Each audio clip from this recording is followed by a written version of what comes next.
eventually, if you keep doing these little wounds that keep coming up, then you're going to see your inner child start to flourish and start to bring out the creative part. Because what happens when you tell a kid you did a great job? You did a great job. They're going to want to go do a great job again for themselves because they feel good about themselves, not because they're trying to please other people or trying to make their self-worth. They're happy. They're joyful. And so imagine that. That's what your inner child is supposed to be, is that part. And so you're going to bring in more creative ideas. You're going to bring in more joy. You're going to be in better relationships with people. You're going to see people differently. And so it goes back to that perception. If we can just rewrite that story within ourselves. Welcome to the Audacious Living Podcast, hosted by my man, Audley Stephenson, the Odd Man. Greetings and salutations. Welcome to the Audacious Living Podcast. We're broadcasting you from the sunny shores of Jamaica. I'm totally thrilled to be here with you, soaking up the sun and the energy and the life here as we share another moment with you. Now, our goal with this podcast is simple, yet it's really profound, and it's really about helping you live your best audacious life ever. I'm really appreciative that you're taking time out of your day to join us, and I hope to inspire you to embrace the audacity that's inside of you. Imagine your life as a beautiful beach with each grain of sand representing your experiences.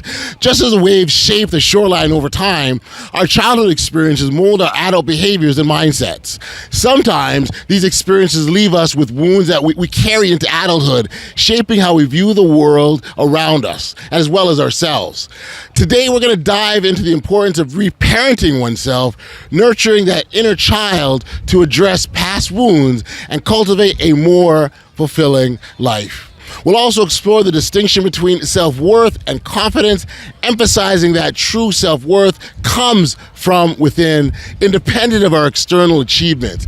It's crucial to process our emotions, for doing so facilitates healing as well as personal growth, allowing us to shed the burdens of the past and embrace on a brighter future. I'm so excited to introduce our guest for today's episode, Alicia Farricielli.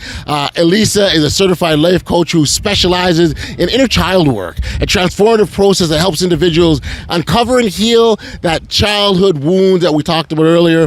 With her unique approach, Alicia empowers her clients to nurture their inner child and develop a deeper understanding of themselves, paving the way for emotional freedom and self-acceptance. Alicia's work is incredibly relevant to our discussion today. Throughout our conversation, we'll explore the significance of addressing childhood experiences and the impact they have on our present lives. We're fortunate enough because Alicia shares some powerful insights on the reparenting process, if you will, helping listeners understand how to nurture their inner child and foster lasting healing. Now, we are going to take a pause here. Let's jump over into our conversation with Alicia because it truly, truly is inspiring. Enjoy.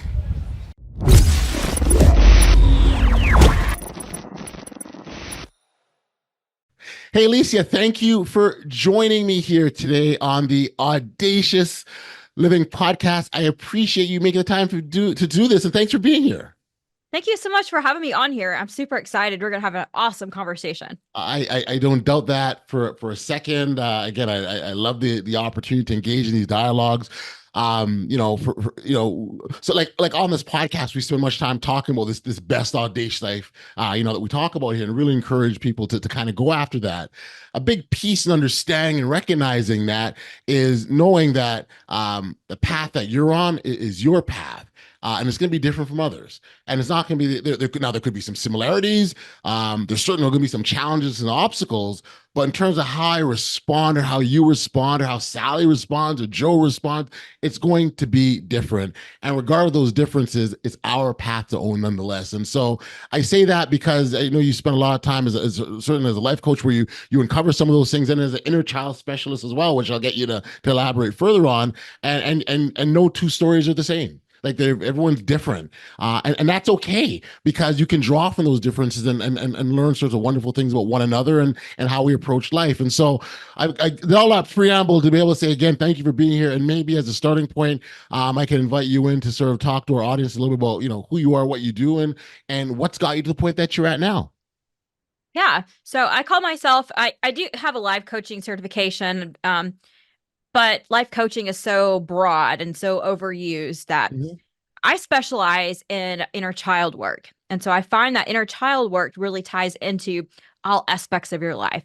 Okay. So I work with people who have these little wounds inside themselves that they subconsciously aren't aware of at the current moment, to figure out what these wounds are, because it ties into how they're living their lives, the path that they're going, the things that they're coming across, the ways that they're behaving, the way patterns that they continuously are doing and they're not happy with.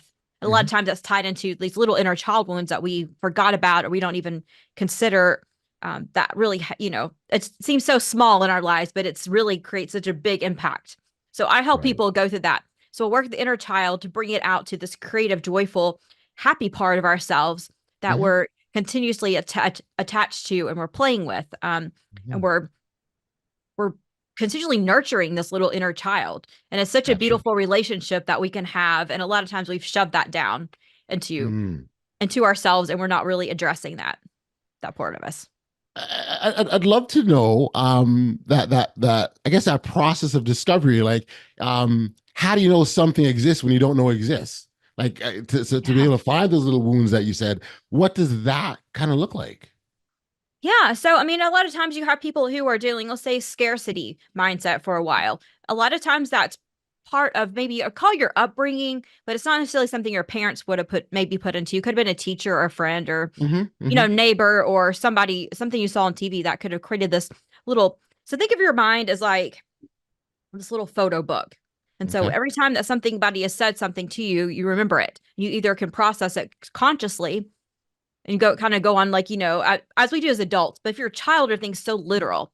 So everything goes into this little subconscious thing and they remember things. You need to ask a kid stuff and they remember stuff all the time that you, as an adult, I was a parent, and like, if their children are grown but are small, like, I'd be like, I don't remember saying that. And they're like, yes, you did. So, how we kind of go about, we forget things. Kids remember things. And so think Right. about every little time that a teacher said something to you that was negative or even positive, it goes into this little bank of photos that your brain is taken up.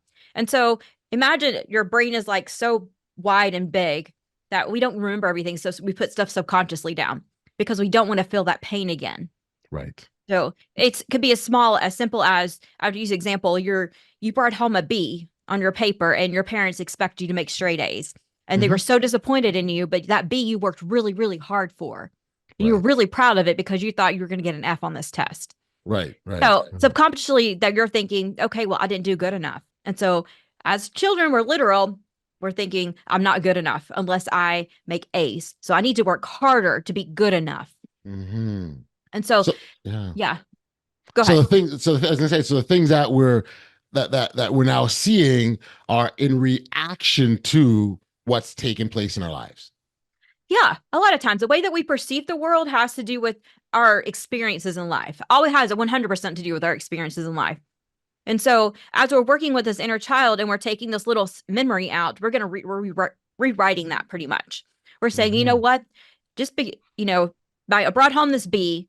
You're going to go back and talk to your child and be like, you know what? That's freaking kick butt. Like that. Congratulations. Right. You Right. you killed that. You did that B. I'm so freaking proud of you because you made that B. You worked really hard to get that B, and you did the best that you could do on that test. And yeah, that test was really hard. And you did Hmm. such a good job. And you know what? Even if you got an F, you're still not, there's nothing wrong with you. You're still worthy, Right. Right. Right. but congratulations for getting that B. I'm really proud Hmm. of you. Hmm. And so as we Hmm. talk to that, I mean, you're thinking, not getting excited. And this wasn't even really a situation for me. I'm getting excited. I'm like, my child's going, thank you, thank you, thank you. Right. And so as we're talking to it, connecting with it, we're acknowledging the feelings. Like, actually, the first, sorry, I wanted to go back a step. A step is to acknowledge, what happened to you. Your parents didn't react to the way that you really needed at that moment. And I'm really sorry. Hmm. And so, and have the inner child just talk to you, like the frustrations and the disappointments that it has.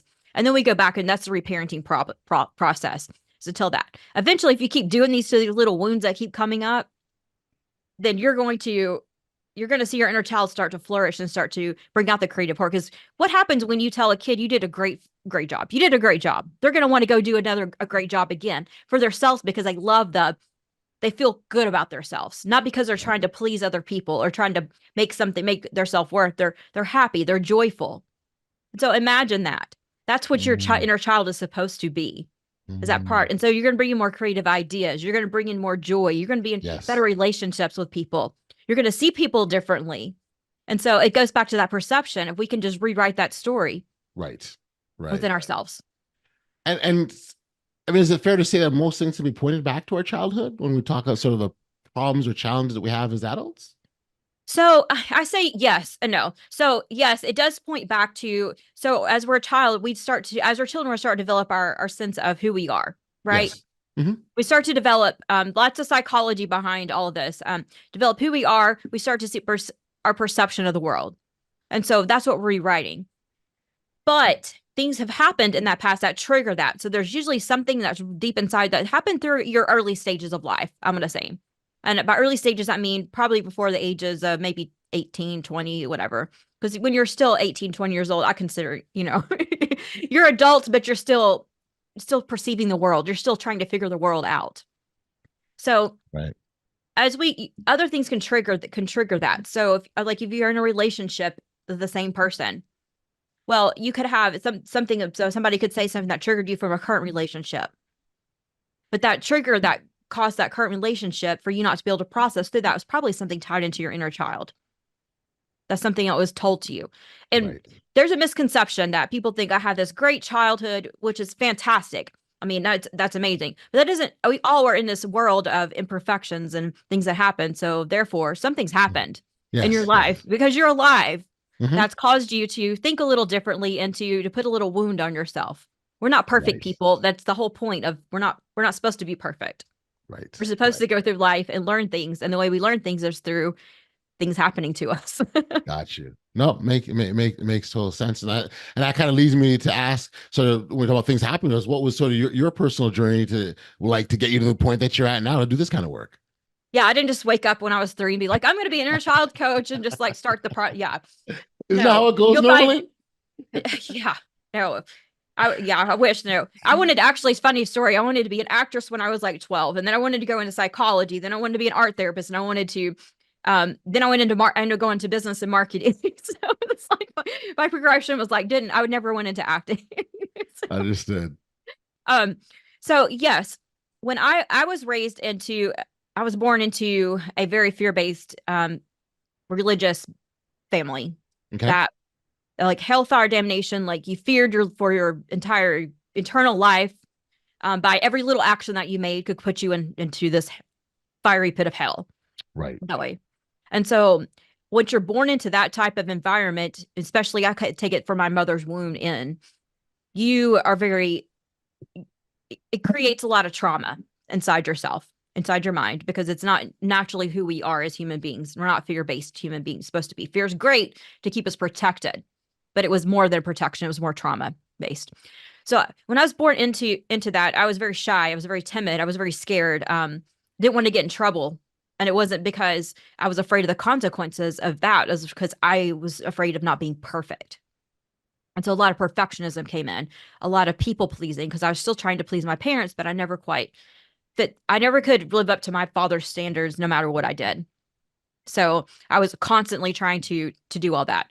And so as I got through my childhood, into around my teenage years, let's say 13, 14, 15, I just kind of had a break. It was cool. I'm done trying to be this. I'm just going to be myself, who I thought I was at 13, 14 years old. And I'm going to just do what I want to do. So that led to a lot of disciplinary procedures going through my entire adolescent years. I stayed grounded probably more than I had freedom. Right. And I don't fault my parents because they didn't really know what to do with me, because they were still look at their mentality, still fear-based mentality. So yes, I was a very rebellious, but I was a very angry teenager. I mean, just angry, depressed, still had that anxiety going on inside of me, but just so angry. And I wasn't necessarily angry at my parents. I feel like I was angry at the situation.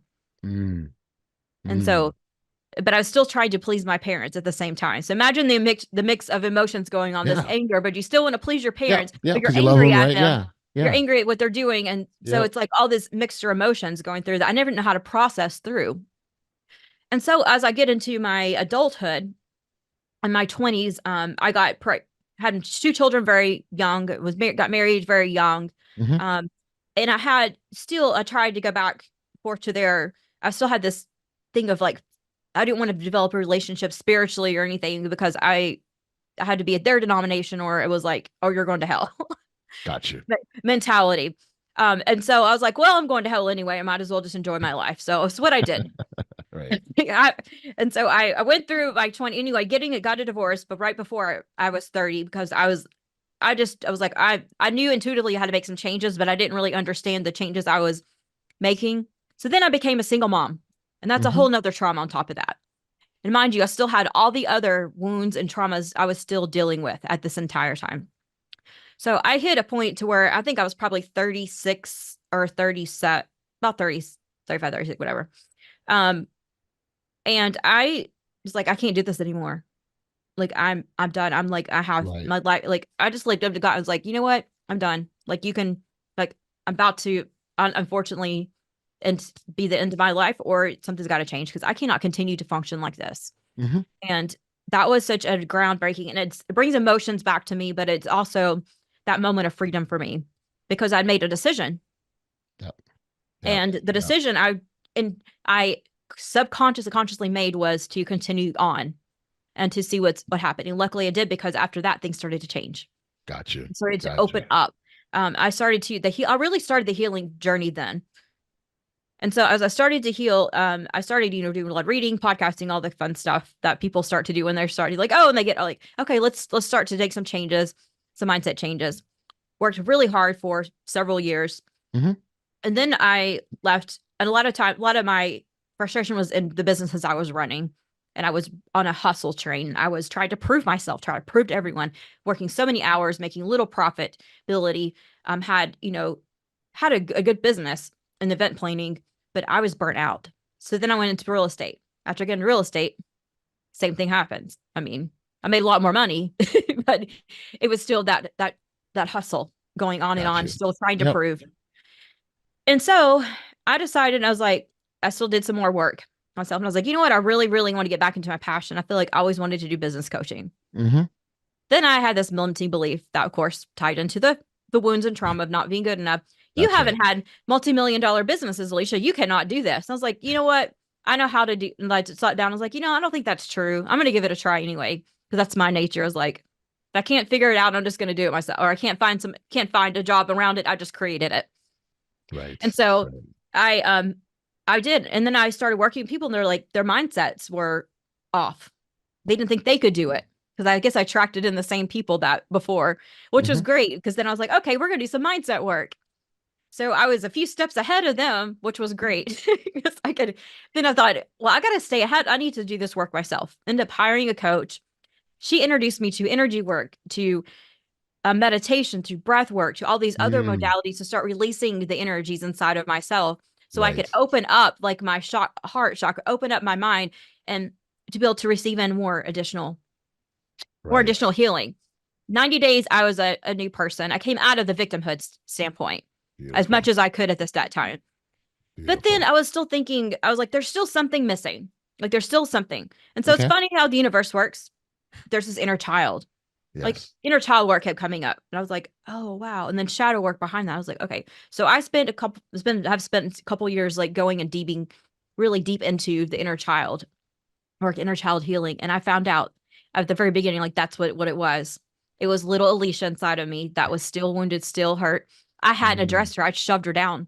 And so I started to lift her up and started to listen to her and let her talk and let her connect. I started to connect to her. And I was like, and then I was like, you know what? I'm going to reparent her. And I did a lot of this intuitively through meditation guidance, through like my guides guiding me through. And I did some work, like reading behind it, kind of going through. But a lot of what I put together was like really intuitively like given to me. And so as I was going through this, she started to connect. And I was like, man, this is great.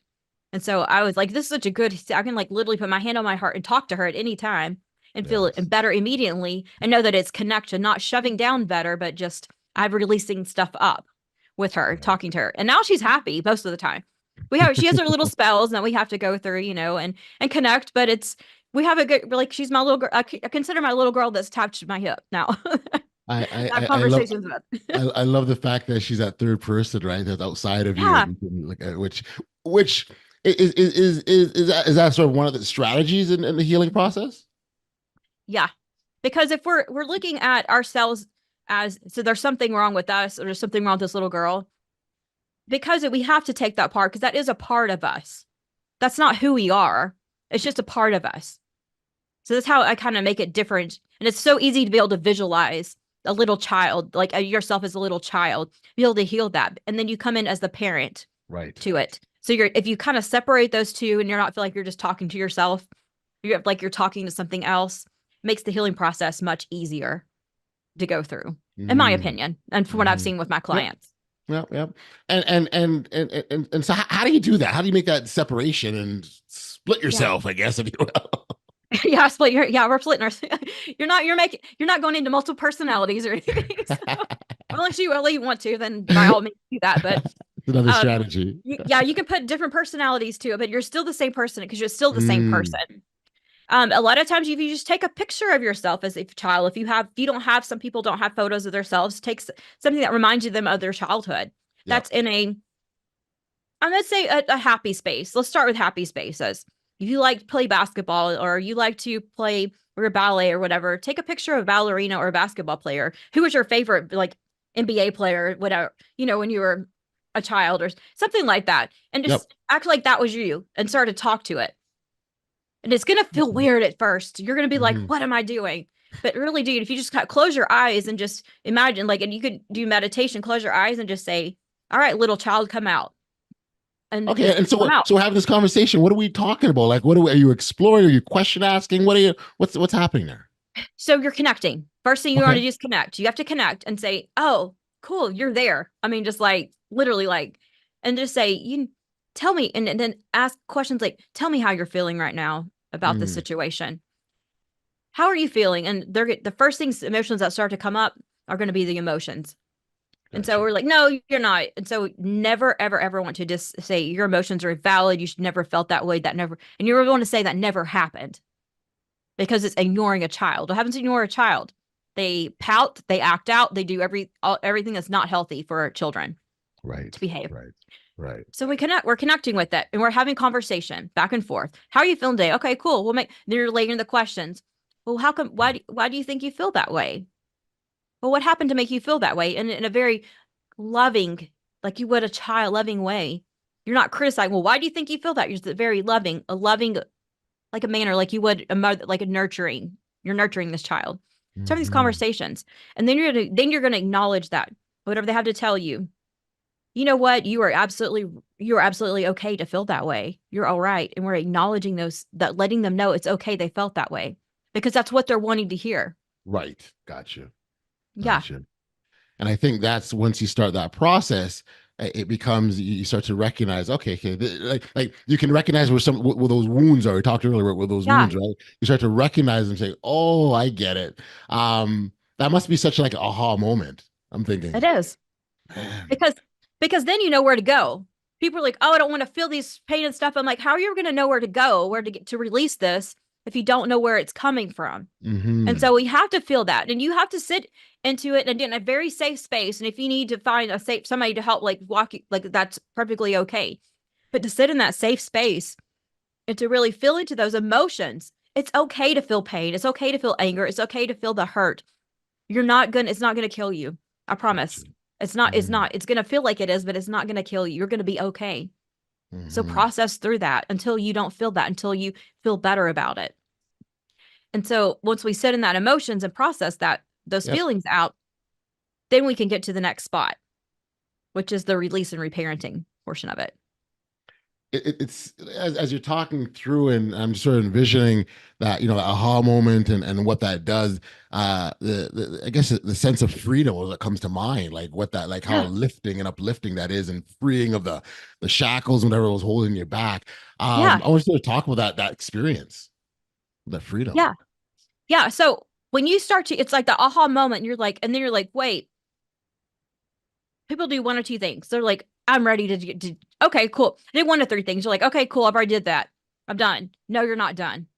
Just because you know what happened doesn't mean that you're done with the healing process. That's the very beginning of it.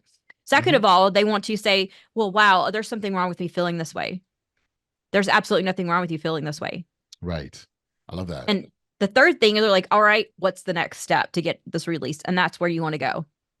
And so if you're in the first two, you need to go back and still do some work. Like literally, you're almost doing research on yourself, I would say, or you're digging down a little deeper to be like, why do I feel this way that I don't need to deal with this anymore? Well, it's because I'm fearful of feeling the feelings again. That's about 95% of probably the reason why. Right. Or if it's, I don't want to, I feel bad about me feeling this way, or, you're guilting yourself and shaming yourself. Why are you shaming yourself? That's probably a learned behavior cut back from another wound. So you need to dig into that wound, because that's probably the wound you need to heal first, is the one of the shame, the guilt that you're feeling around that. Yep. Yep. And so when you're ready to go, then you hit then you start the healing process. And a big part of that healing process is even just how you feel about yourself, like your own self-worth, and so that's kind of where it starts to blossom and grow, because obviously the better you feel about yourself, the more you have the opportunity to do new things, build your confidence, love yourself more, all sorts of things that come out of that. But it starts with that self-worth, feeling self-worthy.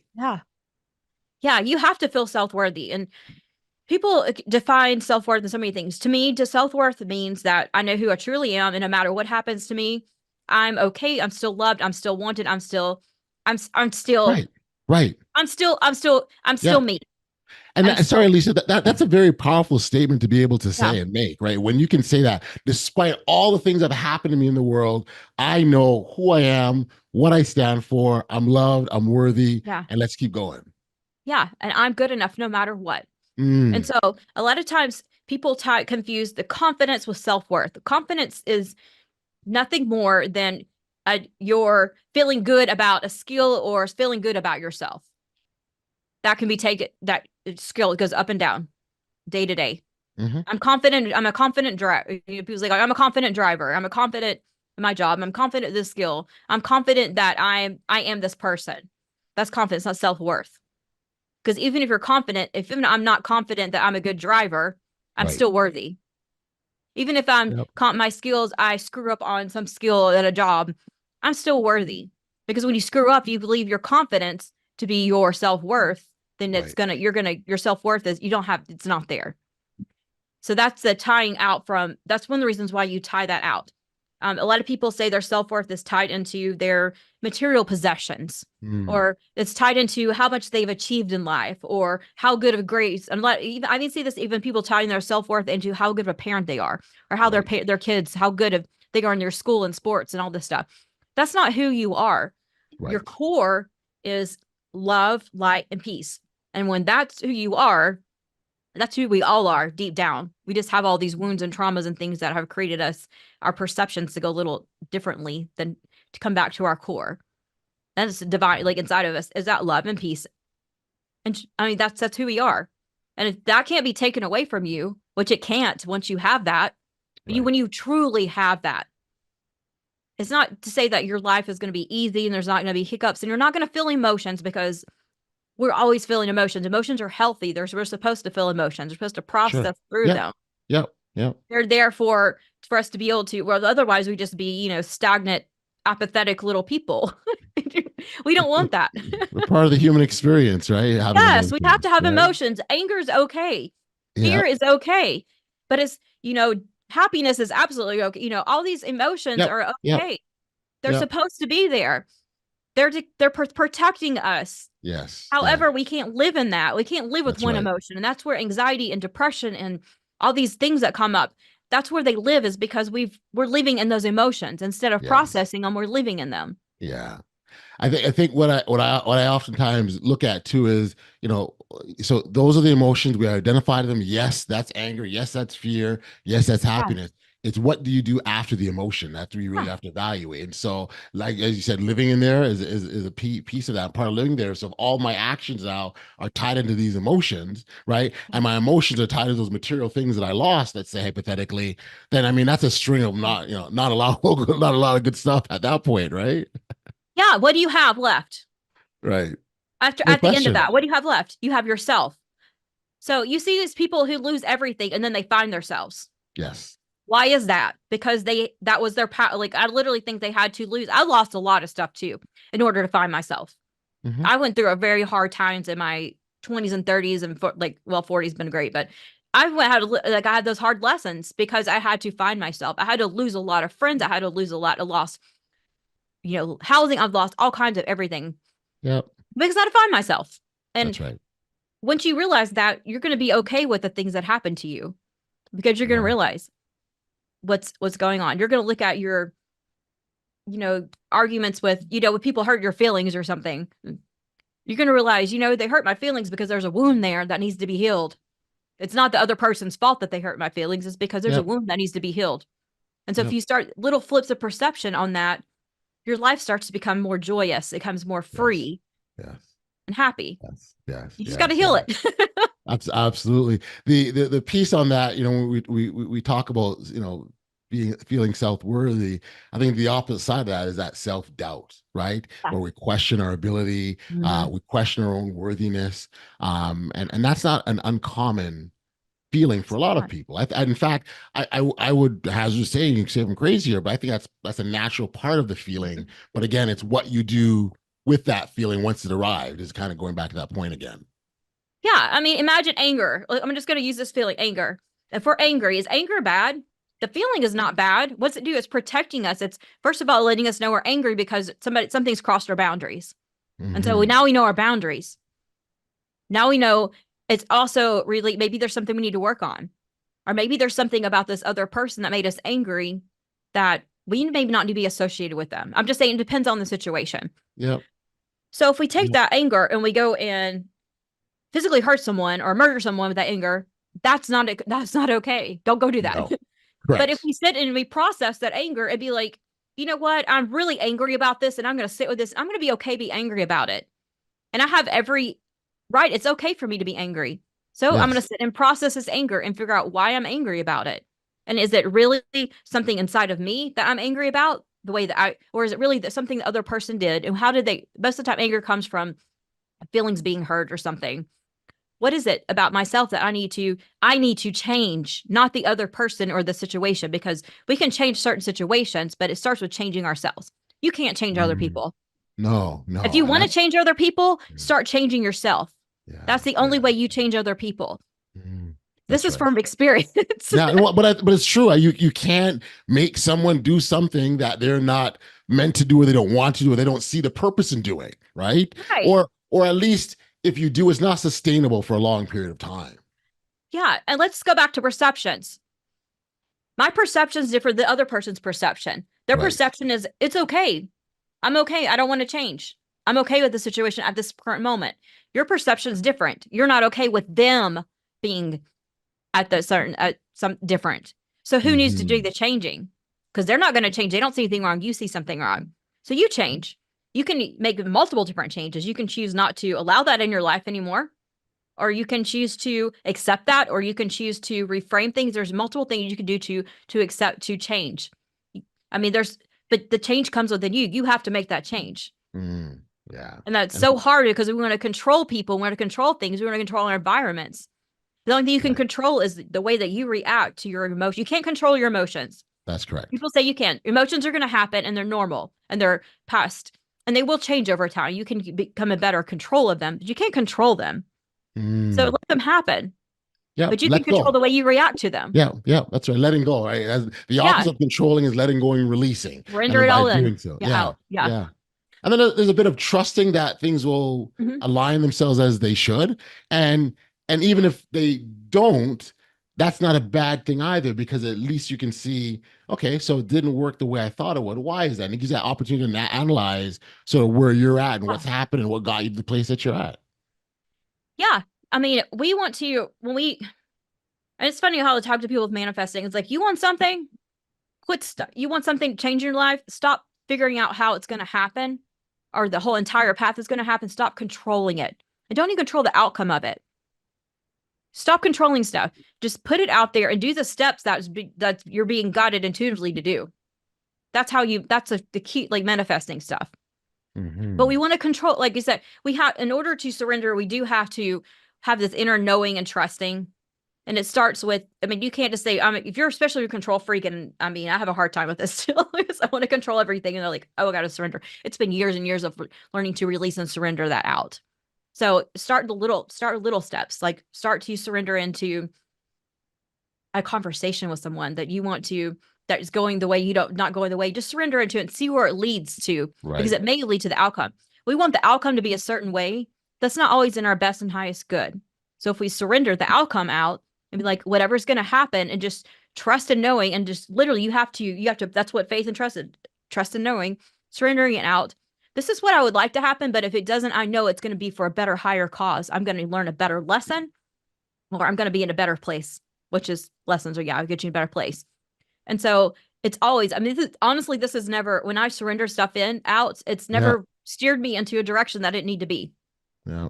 Yeah. But when I start to control things, I lose out on so many opportunities in my life, so many things that happen that I should have, that were in front of me, but I was trying to control it so far. Yeah. That I love where all of this is going, because when you go back to the this podcast example, it's really about living your best audacious life, and you can't do that if you've got these blockers, these hindrances, these wounds that are still existing, that are in the background creating chaos in your world, and you don't know that they're there, right? And so I think there's beautiful alignment with that, because these things do prevent us from living that life that we want to live. They do. And there's the smallest things. I mean, they're things that we laugh about. I laugh the story, and I share when I was in second grade, I had a teacher put my name on the board. I cried. A name on the board. I mean, every other kid in that class had their name on the board. And it was for talking, having a conversation I was at the time, I cried and cried and cried the entire day. And I went home crying because I had my name on the board. That stuck inside of me. And it was released to me through meditation at a certain time. And it's hilarious to me now. I'm laughing when I think about it, because now it's a funny story. But if I hadn't dealt with that, I was like, oh, but my little child was going, but I'm still in trouble. I still did something bad, and I'm still not worthy enough. And all this thing that was from that one little thing. I mean, there's multiple things that happened, that if one little thing didn't cause me to feel this way, but it's the little things like that I was able to go back and heal and say, you know what, Alicia, that was absolutely, she shouldn't have put your name on the board. You're right. Because you didn't know that you weren't talking at the right time. I mean, getting into this feelings, you know what? You shouldn't have had to feel like that. And I'm really sorry this happened to you. She's like, okay. And literally, oh, really? Okay. Now I feel better about it. And so then we go through the process of the reparenting, but it's acknowledging that. Yeah. That's big. You got to acknowledge it. And that's a starting point moving forward. And I think once you can do that, that can sort of lay the foundation and groundwork for all sorts of great, wonderful, and audacious things. Yes, absolutely. Oh, for sure. Alicia, this has been a delightful, delightful conversation. I so appreciate the insights, the work around the inner child work, if you will, and uncovering those wounds and healing them is so important, because again, I think I talked about the top that they're there, we don't recognize that they're there, and they're hindering us back, and we don't know that. But then once we do, and this, and everything comes, the skies, the heavens open up, it just changes so much, not only for ourselves, but how we interact with the world around us. So congratulations on the work that you're doing. For listeners that want to connect with you directly, learn more about you, your podcast, where can we send them? Yeah. So if you want to learn more about what I'm doing, want to book, go to my website, aliciafarricielli.com. There's a link, book a 60-minute, I think book a call, which take like 60 minutes or so, and really dive into whatever you're looking, whatever your challenges are. I'll give you a couple things to walk away with. And then of course, if you want to do one-on-one coaching, I'm absolutely happy to chat with you on that, through that same link. Amazing. Yeah. My Intuitive Revolution is my podcast. It's all that information. There's a link over there that says podcast as well. So you can click on that and find all the episodes. Amazing. And we'll also make sure that your contact details are in our show notes, that people have access to that as well. Again, this has been great. I really so appreciate the time and the insights and the sharing. You've left certainly a lot of really good things to think about. So I appreciate that. And congratulations on your own personal work too. I don't want to, Thank you. that should be important that's acknowledged, because that's a big part of what you do. It informs of what you've done, what you are doing with others. So congratulations on that. And thank you, Alicia, for being a guest today here on the Audacious Living Podcast. Thank you.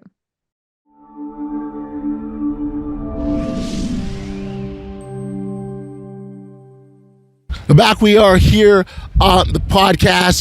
Through our conversation with Alicia, we explored the significance of addressing childhood experiences and the impact they have to our lives currently. Alicia shared some really, really powerful insights. I'm dropping knowledge, if you will, on the whole process of reparenting yourselves, certainly giving some listeners some insights on how to nurture their inner child and foster lasting change.